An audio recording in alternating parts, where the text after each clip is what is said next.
Hello दोस्तों, the Hindi knowledge TV 1.0 में आपका स्वागत है। आज से 5 साल पहले एक ऐसा युद्ध था जिसमें सिर्फ 8,000 राजपूतों ने 36,000 शेरशाह सूरी के सैनिकों को मौत के घाट उतार दिया था। यह युद्ध गिरी सुमेल का युद्ध है। दिल्ली के बादशाह शेरशाह सूरी और मथुरा के वीर क्षत्रिय के बीच लड़ा गया। मारवाड़ के शासक राव मालदेव राठौर 1531 ईस्वी को मारवाड़ के शासक बने।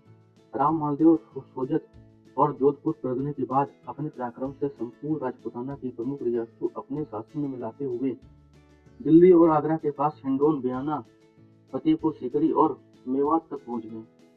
जब इस प्रतापी राजा की आज दिल्ली सल्तनत के 50 मील के फासले तक पहुंची तो शेरशाह सूरी के माथे पर चिंता की तस्वीरें उभर आई।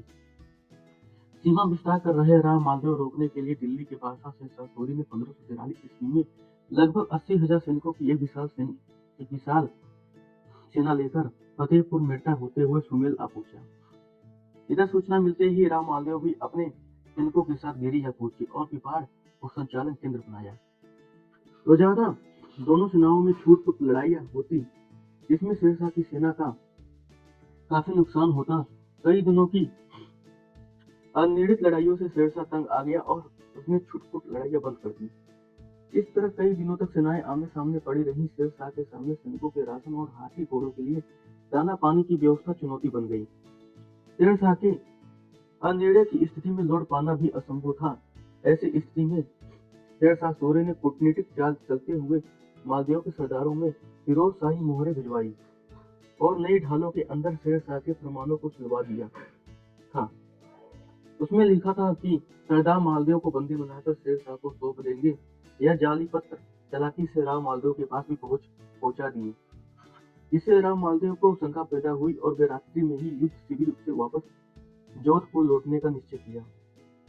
जोधपुर सेना के सेनापति राव चेता, राव कुंपा व अन्य सरदारों ने मालदेव को समझाने का बहुत प्रयास किया, लेकिन मालदेव ने अपना इरादा नहीं भूला और इस युद्ध को लड़ने से इनकार करते हुए 3 जनवरी देर रात को युद्ध शिविर से सेना लेकर जोधपुर के लिए रवाना हो गए। पीछे रह रहे जेता जी व कुंपा जी ने अपने राजपूती गौरव व मूल्यों की रक्षा और अपने उपलब्धि कलंक को मिटाने के लिए अपने बचे हुए कुछ सैनिकों के सहयोग से युद्ध करने का निश्चय किया। जब वर्धनोरा के ठिकानेदार नरा चौहान ने राव जेता कुंपा ने शाही सेना के साथ अकेले युद्ध लड़ने और राजा मालदेव के लौट जाने का समाचार सुना, तब वह अपने 3,000 सैनिकों के साथ युद्ध में भाग लेने पहुंचे। ऐसे में जेता व कुंपा का जोश दोगुना हो गया और अपने सैन्य बल के साथ अफगान सेना का प्रतिरोध करने के लिए रात्रि में ही निकल पड़े।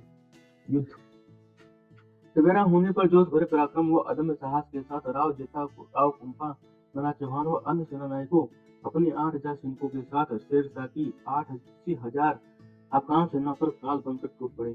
संख्या बल में कम लेकिन कानूनी पराक्रम से लबालब इन सेनानायकों ने शेरशाह की सेना में खौफ भर दिया। मरुभूमि के रणबांकुरों के समक्ष शत्रु सेना के पैर उखड़ने लगे। शेरशाह मैदान छोड़ने का निर्णय करने ही वाला था कि इसी समय सहयोग से जलालुद्दीन जलवानी अतिरिक्त सैन्य बल के साथ वहां आ पहुंचे, जिससे पासा पलट गया और प्रमुख सामंत जैसा राठौर, कुंपा राठौर, चांगा के लखा चौहान के 2 पुत्र अनेक मारवाड़ के सरदार आखिरी वर्ष तक शत्रु सेना से संघर्ष करते हुए वीरगति को प्राप्त हुए। इस युद्ध के प्रमुख सेनापति राजपुरोहित प्रताप सिंह जी को बनाया गया।